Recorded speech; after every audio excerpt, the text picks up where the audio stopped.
Deputado Pedro Fernandes, anterior, votou com o partido, senhor presidente. Deputada Érica, questão de ordem. Senhor presidente, faço nesse momento porque estamos em plena discussão da retirada de pauta. E, senhor presidente, nós tivemos uma votação aqui de quebra de interstício quando foi apresentado um requerimento que dizia para incluir nesta sessão a discussão da PEC 241. Obviamente não cabia naquele momento, tratava-se de uma sessão convocada especificamente para discutir a repatriação e se transportou esta pauta para a sessão seguinte, que nós estamos no curso dela.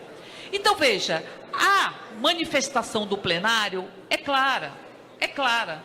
Vossa Excelência não pode utilizar-se de uma manobra de retirada de pauta para anular os nossos requerimentos que estão dentro do espírito de que as minorias têm que ser respeitadas, senão não há democracia, o espírito de discutirmos mais a matéria para prejudicar todos os nossos requerimentos, em cima, utilizando-se de um argumento, ou seja, de que a maioria decidirá contra a retirada de pauta, portanto, anulam-se os outros requerimentos e este mesmo argumento não ser válido para a decisão anterior deste mesmo plenário, que apontava com a necessidade de quebra de interstício para discutirmos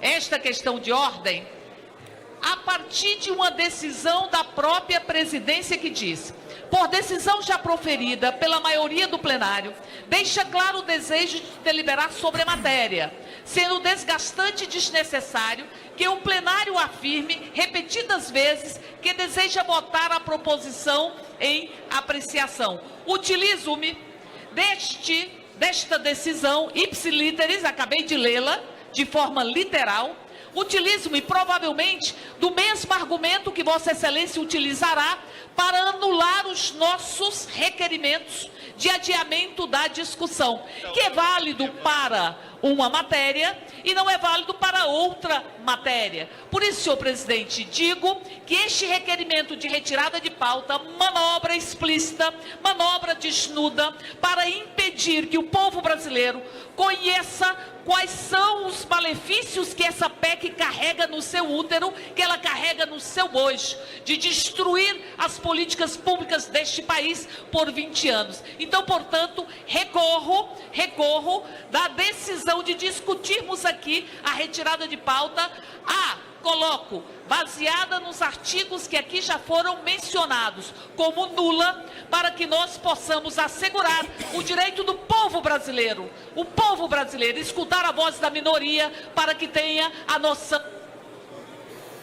E concluo, senhor presidente,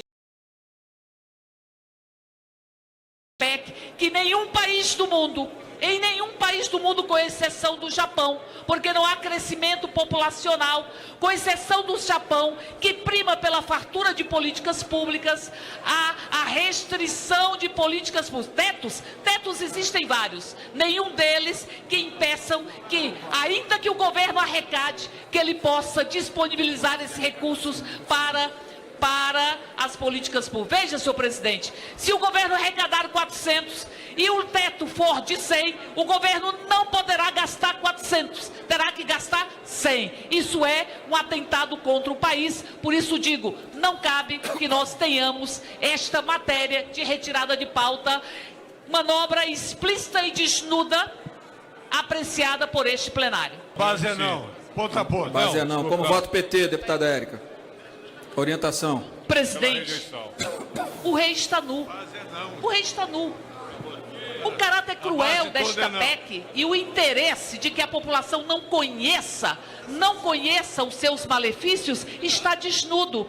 O próprio governo que apresentou um requerimento de retirada de pauta, vota contra a retirada de pauta. Por isso, senhor presidente, nós que somos favoráveis à retirada de pauta, aproveitamos este momento para dizermos que nós não podemos tolerar que, em nome dos interesses de banqueiros, do Fundo Monetário Internacional e interesses...